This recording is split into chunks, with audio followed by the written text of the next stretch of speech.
Good afternoon. This is the February 19, 2025 edition of the Municipal Facilities Optimization Committee.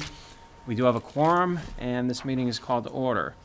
First on the agenda, we have the minutes from January 30th, 2025. Any discussion?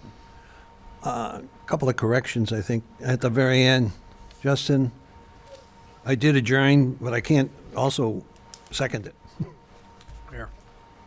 And We're catching that. this question I asked to the first vendor, I asked to the second vendor. I don't think I saw that there. Is it there? When I'm looking at so many papers, I'm getting cross-eyed. I thought I saw it. It is It is, okay. That's all, just, the project lead question. Yeah. Yes. Okay. okay. Just, I can't Yep, I will make adjourn that and then correction. second it. I think you did, Beth, right? I think we were kind of talking over each other, so Yeah. as long as it's one Just of so it's us. noted. Yep. Yeah. Thank you. Yep, Anything else? nothing. Do we have a motion? So moved. Second.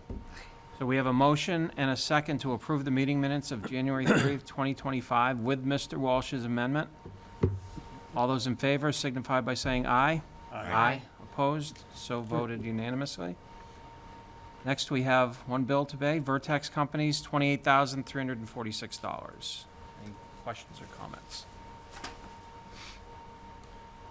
There being none, do we have a motion? So moved. Second. We have a motion and a second to pay the Vertex Companies $28,346 for services received. All those in favor signify by saying aye. Opposed? So voted. And we are already up to our update from the owner's project manager. Steve? Just to comment on the invoices, we did connect with HKT just to check in where they were. They said they've been so busy with one of the update items to get the documents out, they just hadn't caught up to that, and they will catch up to that soon. So we did reach out because we hadn't seen anything from them yet, so we did check with them. Okay, So, thank you. and as part of the update, as it sounds like everybody has seen, late Friday, they did get the 60% documents out, right as scheduled from the very initial conversations with HKT. So with all the time and effort and meetings and all those good things, they got the documents out per the initial schedule. So that was excellent. Prior to that, we had some good meetings on site, all perhaps at Rick. Is Rick joined us? Yes, can you hear me? I'm having issues with my camera. We can hear you. We can hear you, Rick. Yep. Great, thank you. So we had a couple of great meetings with Rick directing. One, I was just going to mention the equipment meeting, Rick, that you had coordinated with your equipment consultant, all part of getting the documents completed, and several of the staff over at DPW just to run through the equipment program there. Contractually, CM contract has gone out? Was mailed yesterday. Yesterday, okay. I knew it was either gone out or ready to go out, one or the other. And one item, we're just finishing, Fully executed and mailed, so I'll make that clear, right? All right. so that's Good to all hear. set and gone out. And with the timing, so with the plans all being issued and the plan set being issued, both estimating teams has those documents. We can let our CM speak to that in a moment here. And we do want to create a kickoff meeting, which we'll chat after we get through the meeting, just to see what we may want to have on that. Basically, the timing. Actually, I'll get to in a second here for the estimate and the reconciliation, how that will go, and create whatever other requirements we may have for a kickoff meeting here. So, with the plans being issued on the 15th as scheduled, actually the 14th as scheduled, the estimates are due on March 4th, and we have a reconciliation meeting scheduled, or actually have to schedule it, put it on the calendar for the 6th, with the plan from then to create the reconciled estimate. And if you haven't been through that process, we'll have two estimates, and the process is to run through, it's really an estimators-led conversation. They go back and forth on the various line items. The documents aren't complete, as we know. They're 60% complete, and so a lot of the conversation tends to be, I carried this here, it's not completely drawn out, but I'm anticipating this, and they have that kind of conversation all very well-versed at this exercise, at this percent complete of documents, and arrive at, after going through most every single item on the project, arrive at a reconciled estimate. And so that means the two estimators agree within a reasonable percentage, like a couple of percentage points, that they see the project costs the same. So that's the first step, is you create, what do they see the costs of the document package to be? And the second question is, well, what is the budget?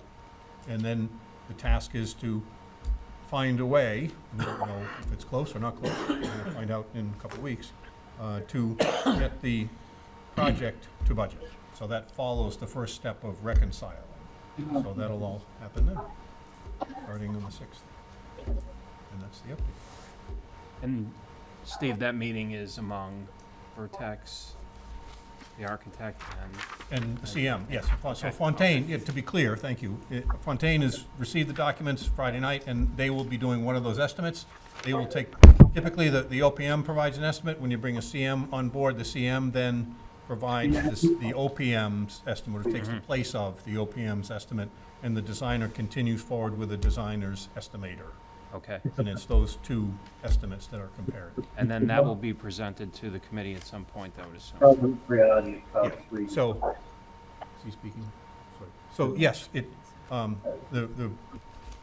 all the information gets presented to the committee. Right, And as early and in whatever form you may want. We typically run through first what the numbers came in at.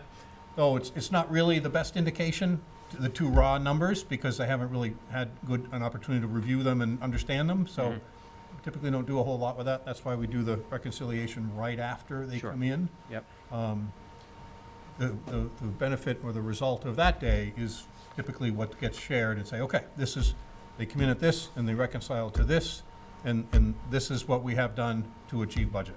okay, Yeah, and it's a conversation from there, documented, but that's the list, this is what we're gonna do, and then everyone, finds out exactly. And I'd like to say the reconciliation meetings are thrill a minute, but they're not.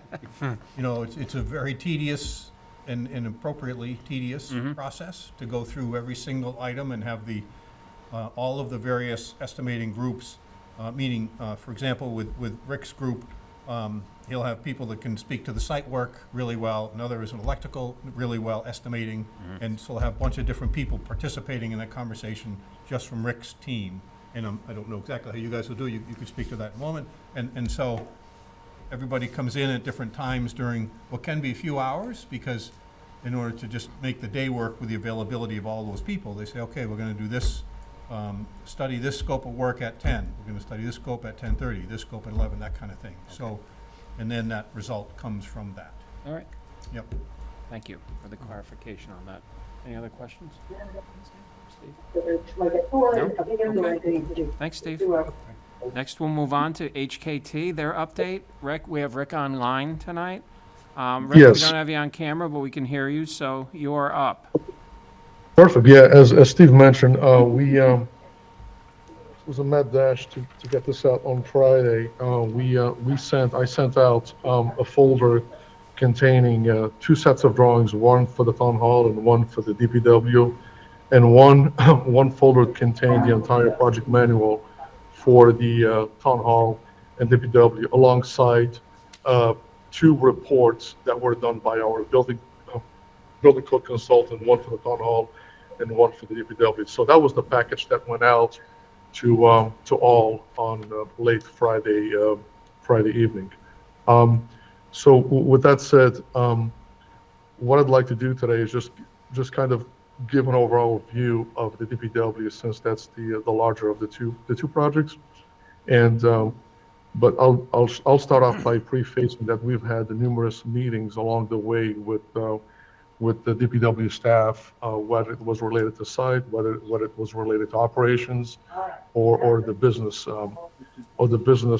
second floor part of the building. So there's been numerous interaction, reviews and discussions with the staff. So everything we've done on the site plan and the overall layout, programming, it's been with great input from the DPW staff, Tim and his division managers.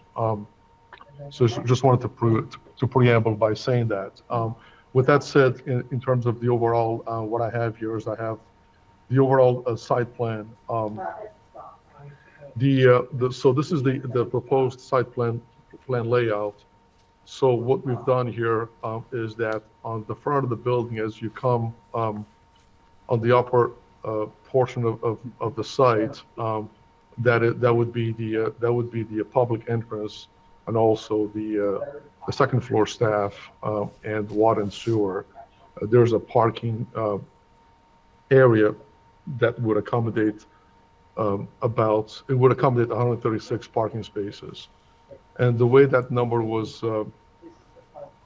derived from was based on the total number of the entire DPW staff, if they were there at any one time, and in addition to events that will happen, such as the poll voting at the town. So that's how that number was derived, the 136 parking spaces. So in that area that you will see also a number of parking spaces dedicated to EV, and that number is a total number of 28 parking spaces, with a number of them being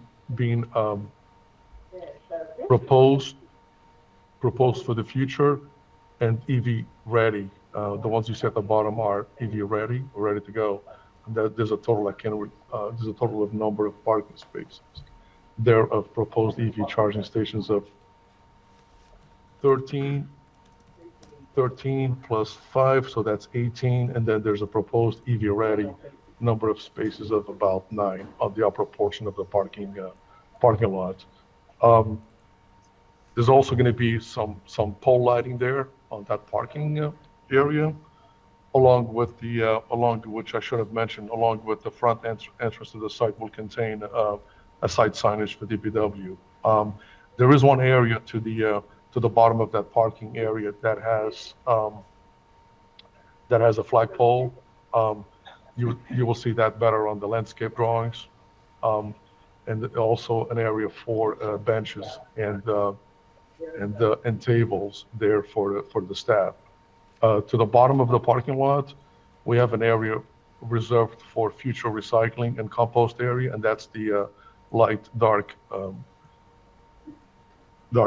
rectangle area that you see there. And then as you drive around the building, there's some additional parking spaces at the south end of the building. And then to the back, we are relocating the fuel station to the back of the building from its current location.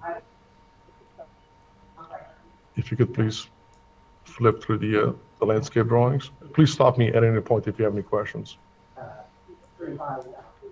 So if you can go through there's one landscape drawing before that. There's one landscape drawing after the site. Yep. Yeah. There you go, Rick. Yeah, thank you. Yeah.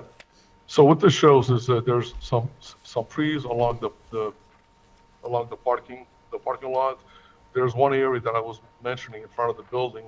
Justin, if you zoom in, that's where the flagpole is. It's a gray, yeah, right there. Yep. You'll see a gray area with some low height landscaping, a flagpole, and some picnic tables and some benches. So the front of the building is where that key detail is, which says 3L-2, and that's the front of the building. So it's clear to identify as DPW addition north, and then south is the Rano existing portion of DPW. Just if you could go to the floor plans.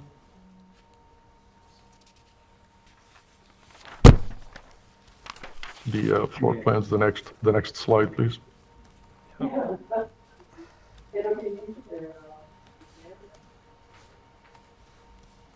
Oh. Yeah, great. Again, to the right of the plan is the existing, which includes the highway department, fleet maintenance, the parks and cemetery, and to the left where the addition is the middle connector piece is a two-story building that contains some unisex locker rooms. There's a couple of common rooms up front, and to the back of that, there's an overhang of the roof for parking trucks, and also it contains the brine tanks. To the left of that, the purple area, that's where the water and sewer department is going to move in once that existing building is demolished. Justin, if you could go to the second page.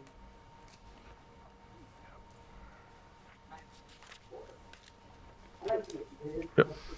So in the middle portion there, that's the second floor. That's where the DPW staff is currently housed in the town hall. Again, we've spent quite a bit of time here with the staff and trying to understand, making sure that the spaces are not only programmed for the total number of staff, but also in terms of adjacencies. One of the things that I wanted to point out is that we did a lot of research and looked into the, if you recall, in the previous design, there was a pretty high space here that contained a curtain wall, and we looked at first of all, we looked into the heat gain consideration with those high walls from the previous design or the curtain wall system, and also we in terms of cost consideration, we were able to lower that entire roof down on the second floor from approximately 25 feet from the previous design to about 17 feet to the top of the parapet. And we eliminated quite a bit of that curtain wall, and you'll see that on the following slides what the proposed facade will look like. And one of the things that I also wanted to point out here is that this plan also shows mezzanine levels, both on the addition side and the existing side. And we've also met, again, talking to the staff, we talked about the different uses for these spaces, which will be mostly storage use. There's going to be a couple of pieces of mechanical equipment and these mechanical mezzanines, but for the most part is they're going to be used for storage, light storage. Justin, can you please go to the next slide? So what you see here is an aerial view of looking from the addition portion of the building from north to south, and you'll see that better once we go to the next slide. But one of the things that we did, as I mentioned, we were able to reduce the height of that two-story space that from the previous design. We looked at punch windows, trying to be economical here, and yet try to provide enough natural light through that front punched windows, and also incorporating that clear story space that pop-up that you see above the roof that falls right in the center of those working stations, the open space. Justin, if you could please go on to the next slide. This kind of shows, again, this is a conceptual rendering. I mean, I wouldn't get hung up on the color scheme here. Again, this shows what, in context, what that two-story building would look like. So the stuff that you see in gray is a metal panel system that we've selected, and the stuff sort of in a brown sort of color, it's a ground face CMU that we had discussed a few weeks ago when Amy and I presented different materials that could be used for the addition. Again, I don't have this, I have a slide here, but we were able to reduce quite a bit in terms of height, this building, and obviously it results in cost savings, and also it results in heat gain into the space.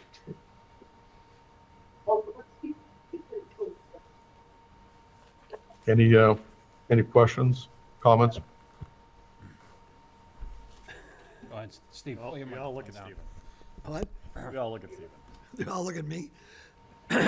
Just a couple of quick questions. On Sure. the north side of the pop-up, is that stairs going to the roof? Yes, Did you see you on mean the on the elevation? opposite side? Yeah, Justin, can you go to the previous scheme? Yeah. Yeah, we could have, this stair has to go above that roof line of that gentle slope because of the headroom. Yep. So it that's has what to we- go, it has, yeah, I didn't bring it up all the way to the parapet, although I could. But with that height that we're currently shown, it provides enough headroom and also provides enough headroom for ceiling and mechanical overhead equipment such as ductwork. Is there any equipment on the roof? No. There is one piece of equipment, I'm trying to remember what it is, I'll go back, there's one small piece of equipment. But other than that, everything is indoors, which is great because it's, for maintenance and longevity, that's what you're looking for.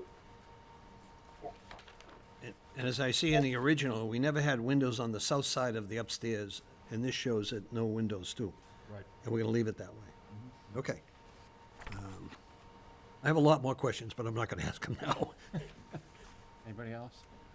In this design, where would voting, where would people vote? Is it the same as in the other design? Yes, so if you Yeah, go to the- yeah, if you go In to the the first common? floor. Yeah, so the main difference here is that we spent quite a bit of time here trying to provide separation from the public into the rest of the building. We were able to, by shifting and by being efficient on the layout, we were able to provide, as required, a men and women toilet room, right as you come in through the building to the left-hand side. That's the gray area that you see. And then you have a separate entrance to the common rooms through that door, that right there, yeah. So we're able to segregate the rest of the building from the public when the voting occurs. So that line that goes between the two common rooms, is that a movable wall?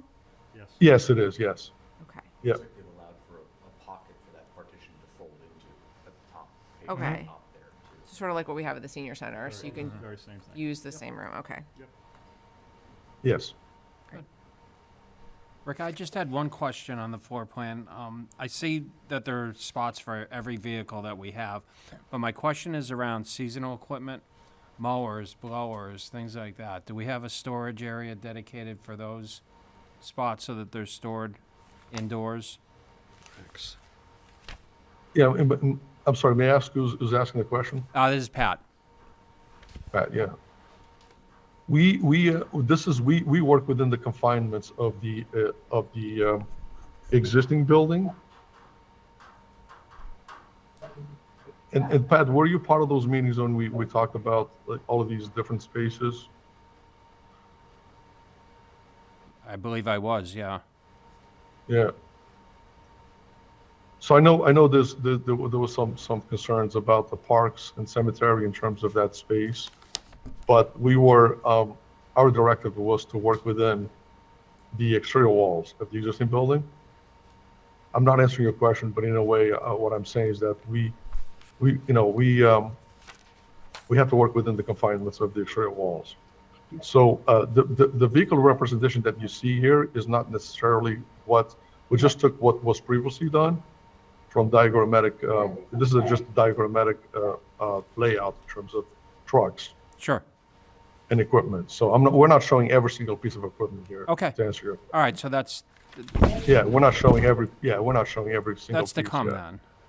Yeah, I think another comment to that point is part of the equipment list, they talked about, they worked on racking and different other storage items to allow to stack Okay. equipment like that on pallets, and that sort of thing. Something we don't have now, which Right. would be super helpful in storing grass seed, fertilizer, paint, all of those things are. I just remember at the very beginning, when we took tours of the facility, that was a real issue, Yeah, that it is. moving seasonal equipment around and making sure that it was all taken care of so that we get maximum utility out of it. Winter is shuffling season. Right, right. Things are moved down. Okay, so I just didn't know if there were gonna be a dedicated area or room for that in the plans. I assuming we'll be taking care of that down the road. Okay, very good. yeah. Keith pointed that out. There's another layer of complexity to this. What Keith is referring to. We had a meeting a pretty extensive meeting to talk about all of these shelving, different shelving units, storage capacity, and all that stuff that's not shown on these drawings. Okay, very good, thank you. Sure. Just had one. Mike? No, go ahead. Just one question, Rick. What edition of the building code are we designing this building to? 9 or 10? 10. Okay, great. And the reason for that is, as you know, and I know why you're asking the question, it's because the concurrent period ends on July 1st, when if you apply for the permit after that, you have to be under 10. So Yeah. we knew that, with the timeline given, that very unlikely that there's going to be a building permit pulled before July 1st. So we're designing this building under the edition number 10. Excellent. Yep. Just, this is Steve Walsh. One question also is, I know you released it on the 14th. Have you got feedback, and when do you stop, put your hands down and let Fontaine do their thing? Because you're not going to be drawing and changing while they're estimating, and then come the 4th, we don't want to have two different, he's got to go with the plans that you have now, right? Yeah, so to answer your question, we're not changing anything. What we're here to do, as Steve mentioned, is that we have our own cost estimator, along with the Fontaine Brothers cost estimator. They're going to be, going through these drawings. They'll have questions for me. They'll have questions for the engineers, and we'll clarify those. But we're not changing. We're not changing the design. This is the design we're going with. And at the end of this exercise, as Steve mentioned, they're going to come in with two numbers, right? Fontaine is going to have their own number, and our cost estimate is going to have their number. And then we're going to have to sit down and go through all of these numbers, quantities, systems. And that's the reconciliation period, which is going to be a pretty intensive time that we're going to go through this. But yeah, we're not changing design or anything at all. This is what we have here is the basis of the many meetings we had, various meetings we had with the staff. And to answer part of Pat's question, there is a whole equipment list, and it shows a lot of racking on the drawings. Are we taking care of that, or is Fontaine, or how, are we sure we divide that up equal, right? So it is ultimately part of the GMP. Yep, It would be part of that. But if you also notice in that document, it's a draft, correct. right? So what happened was, and maybe Steve can help me with this a little bit, but, the HKT's equipment consultant went through the building, and they literally listed everything that building needs. Some of that equipment exists. Some of Yep. that equipment won't necessarily need to be replaced. Right. But the reality is, like, that's another piece of this project where we dive into that list prior to creating the GMP to understand what really is needed and what's not. Okay, so we're gonna take Fontaine, so whatever he can do, he can do, and we'll do the rest, or whatever, fill in the Potentially, gaps. yeah, like furniture, like if you were doing a school for, Yeah, FF&E. FF&E is similar to that, right? You have your furniture vendor bring the stuff in, or you have air compressor vendor come in and install it, like that, however all that works. Yep. Okay, I just done this before, and one of our operating company forgot a lot of stuff. And they went in front of the corporate board and said, this is it, and then they had to come back with their head in their hand saying, oh, sorry, oh, by the way, we missed this, this, and this, to the tune of a lot of money. Okay, That's why we have you here. there's a reason. Don't miss Oh, ask good, the there's a question. reason. All right, Now, we thank you. went, as Keith mentioned, we went through that meeting we had that Steve mentioned. We went through every single space with every single division manager and talked about racks, compressors, all the stuff. And all the stuff was coordinated with our NEP engineers for electrical and plumbing and mechanical connections. What I can say is, thank God we owned a lot of it, because there was a lot there on the drawings. Anything else for Rick? I don't know who this is for, but who can speak to how much extra space there is? Right, we've talked a lot about right sizing this and making sure that it's not larger than what we need, but also making sure that we're not gonna outgrow it in 2 years. So who's the right person to speak to the right size of this space? Rick, how well do you know the program in terms of the current use versus the plan for the future use? Because it's a great question and a point that we should have that very clear, what the present is versus what the growth is.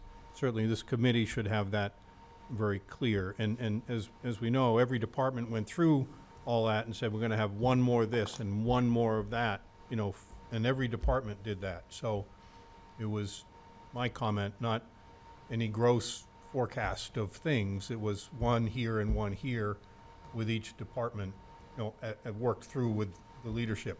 You know, it wasn't anything less specific than that. It was very, very specific. So I didn't let you answer though, Rick. Do you have that by any chance? And if we don't, we can Well, create it. what I have, Steve, is what you gave us, you provided us, which was all this work that was done before in terms of space analysis programming by the previous architect and you, Steve, and your team looking at this stuff. And we took all of that data, right? And we took all of that data and we looked at it and we met with the staff. So we didn't enlarge the building, we didn't shrink the building. And, if you don't mind, I would also to that question, right? So if you look, certainly if you look at the business, or the second floor space, like there is significant room for growth there for staff. And then locker rooms, that sort of thing, they were designed with more staff coming in the future in mind. Like generally speaking, I think the space of the building and the addition, like that was optimized, right? And there is room for expansion, but like Fleet definitely has a larger space for managing buildings, stuff like that. I think one of the things that we learned through this process, and you may have noticed in the tours, is we can certainly be more efficient in how we use the space, right? So I think this is like, there's no better way to reorganize your garage than you throw everything out and start all over again, right? So like, we're not throwing everything out, but that's the reality, right? Everything's coming out. Everything's coming out, and we Yeah. figure out what we put back and how we put it back, and use racking systems or some type of other types of storage systems. Like we're not filling a locker room with brass parts for the water and sewer department anymore. Like we're really identifying where all those things go and gives us a complete reset. I mean, well, a building that's been there since 1954 isn't necessarily going to have the best organization, probably over time. And then, There's probably some stuff in there from 1954 too. yeah, and then you think about the 50-year-old highway garage, and again, like you run out of space, and there's only so much creativity that you can, Right. you know, try to find places to store things. But that's good to hear. Like I do see where there's going to be the need for additional staff. But again, when I look at this floor plan, the second floor, it's not like everyone has separate offices. This is a very open floor plan with appears to be like work cubicles, Correct. right? So it's very flexible. Yep, yeah, like the offices in general are for manager level positions that are supervising staff. And then the open cubicles are for, you know, the utility billing and customer service people, engineering team, you know, those type of people that, you know, that space works well for them, right? They don't necessarily need to have a door closed to do what they're doing. And then the other part of that too is, you know, they were thoughtful in other locations. Like there's a private room, like you could actually use that room for multiple things, like, you know, maybe you have a meeting they have to be on that's personal, or it can be used as a lactation room, like that sort of thing. And then we have a small 4-person conference room, which is another space that could be utilized. So there's a lot more ability for staff to have some private workspaces than they do now, because now they don't, right? So, and then just trying to put amenities in place for staff retention. You know, so people like to work there. Yeah. So. And I think when you look at the highway area, while the square footage hasn't changed, you can see that just with this design, fleet maintenance will be much more efficient and larger. And as you rework the other rooms, because it's kind of sectioned off into different rooms, when you open everything up, I think it's gonna make a whole lot more usable space. Right, and that's conversations that we had too, right? If you look at these areas, especially in addition, right, they are color coded, but the reality is they're pretty much, they're shared space, right? Like, just because Park's outline is in green, doesn't mean that's the only area in the building that they're gonna get, right? Right. Like, there's no wall there, so that could, you know, like I said, Right. it's one team, right? So trying to make them, you know, using that shared space. Yeah. Yeah, if I may add to the previous question and to add to Keith's comments, so one of the things too that we did was, especially at the, on the second floor, Keith already covered that aspect, but the ground floor, under the second floor where we have the locker rooms and the common space, we spent quite a bit of time create efficiencies, and trying to maximize that space by reorganizing the locker rooms, by reorganizing the teledated electrical rooms. We were able to gain quite a, you know, quite a few spaces for future expansion. So there was a lot of moving things around and creating efficiencies within these walls. Thank you. Thanks, Sure. Rick. Anything else? Okay, that's it for Rick. Thank you, Rick. Appreciate it. You're welcome. You're welcome. Okay, next item. Gives me great pleasure to introduce Fontaine Brothers as our construction manager. Fontaine interviewed along with Commodore Builders at our last meeting, and Fontaine was selected as our construction manager. So we'd like to welcome Ryan DePasquale back. And Ryan, I'm gonna give you the floor. Yeah, so just a brief reintroduction. Ryan DePasquale, project manager, third project in the town of Shrewsbury. With me is Joel Kent, project executive. We're wrapping up a school in Fitchburg right now. Really excited to get a little bit closer to home in Shrewsbury and get this going. So as Steve and Rick mentioned, the 60% documents came out on Friday night. Those got to all of our sub trades right away. We've already started reviewing the documents, having discussions with those sub bidders, trying to understand the scope, information that was further developed from the schematic designs that we saw pre-interview, and really just digesting the information. And I think one thing I want to expand on your previous question about RFIs, clarifying, revising the drawings, really a key portion for myself, in Steve, my superintendent, and Brian Davies, our MEP director, is looking at the systems that have been further developed in this round of documents and kind of giving constructability or developing a list of constructability ideas, concepts, which could also, if required, go into a value engineering exercise as well. Just from our experience with those systems, talking with other trades who have expertise, the masons, on detailing, sequencing, structural steel, anything along those lines, the MEP systems, Brian, there's a real big VRF system within this building that we're interested in, really just kind of focused on the DPW right now, and, as well as kind of getting our head around what's being shown in the town hall. So really, we've dove headfirst into these documents since we got them 4 days ago, and we're working on developing our estimate. So thanks for having us. We really look forward to this one. Thanks, Ryan. Any questions for Ryan? Kind of early in the process right now, but we'll have plenty, don't worry, going forward. All right, next item on the agenda, review and discuss the special town meeting timeline. Who's got that one? I can take that. All right, thanks, Keith. So, hold on, let me get my page over here. So, special town meeting, we requested that at select board last Tuesday, but I'll just run through quickly here. The document's been shared, so that, our next real public meeting is on February 11th, when that was last week, select board, select the time and place. Town meeting members were notified last week of the date. On February 25th, the select board will review and discuss the warrant article. So there's one warrant article, so we expect to have a presentation to the board related to that.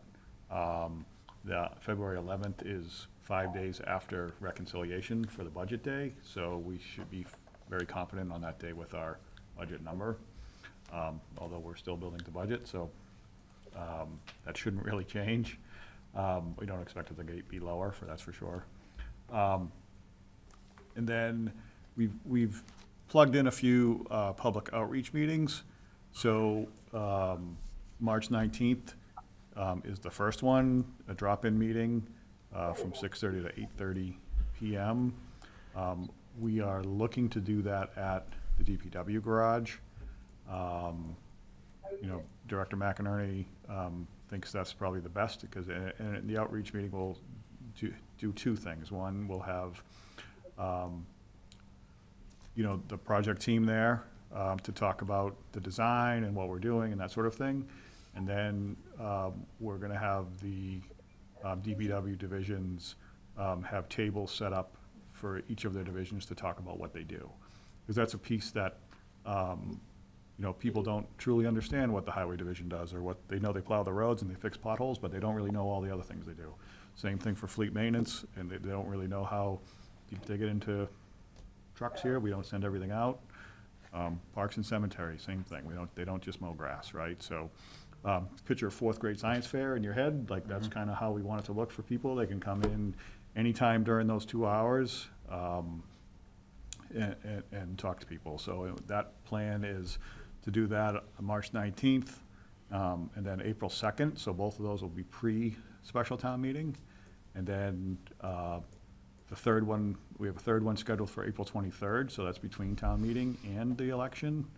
And then we're gonna set up a fourth one, daytime, in that same period between special town meeting and the ballot vote at the senior center, probably during the daytime.